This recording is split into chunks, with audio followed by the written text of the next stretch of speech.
Je, ulishawahi sikia kuhusu chura wa kioo? Kama bado, basi acha nikufahamishe.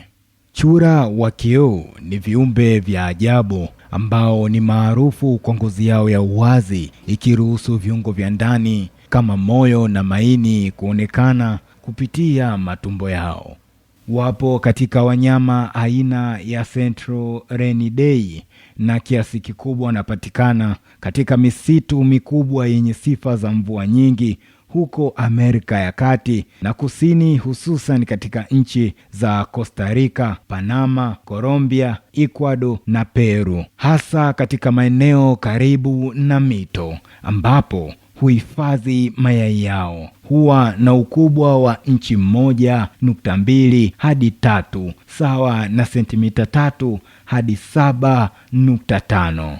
Uwazi wa ngozi yao unatumika kama silaha ya kujilinda dhidi ya wanyama hatari kama nyoka aina ya parrot, hivyo huwawezesha kujificha kikamilifu katika mazingira yao. Hata hivyo, wakati nyoka hasa parrot mwenye macho makali anapokuwa amekwisha wakaribia, mwili wa chura wa kioo hufanya kazi kwa haraka na kwa hekima ili kuishi dhidi ya mwindaji huyo hatari.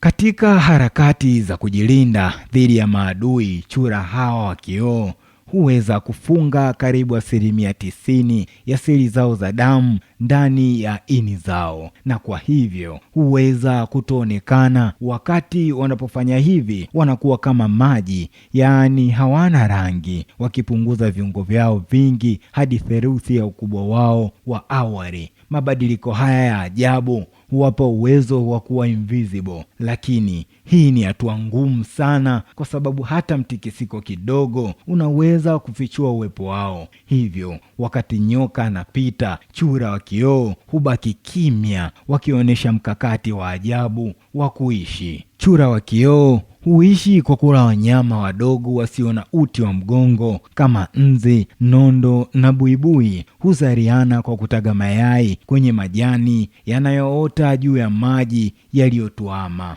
Moja ya hoja za kuvutia kuhusu chura wa kioo ni kwamba chura wa kioo anaweza kuona viungo vyake mwenyewe kupitia tumbo lake. Pia chura dume anajulikana kwa tabia ya tamaa ya kumiliki eneo. Mara nyingi hupigana na madume wenzake ili kujitengenezea utawala. Na tatu ni kuwa uwazi wa ngozi yao ni mkubwa sana hadi unaweza kuona moyo wao unavyodunda. Masomo ya hivi karibuni yameonyesha kuwa chura wa kioo anaweza kuongeza kutoonekana kwake kwa kuficha chembe nyekundu za damu kwenye ini lake wakati wa kulala. Uwezo huu wa kushangaza na kujificha unawapa jina la kuvutia, yaani ni chura wa kioo. Mwandishi na msimuliaji wako ni mimi, Gerard Kadinya. Unasema ulikuwa hujui? Basi sasa wapaswa kujua. Hawa ni chura wa kioo.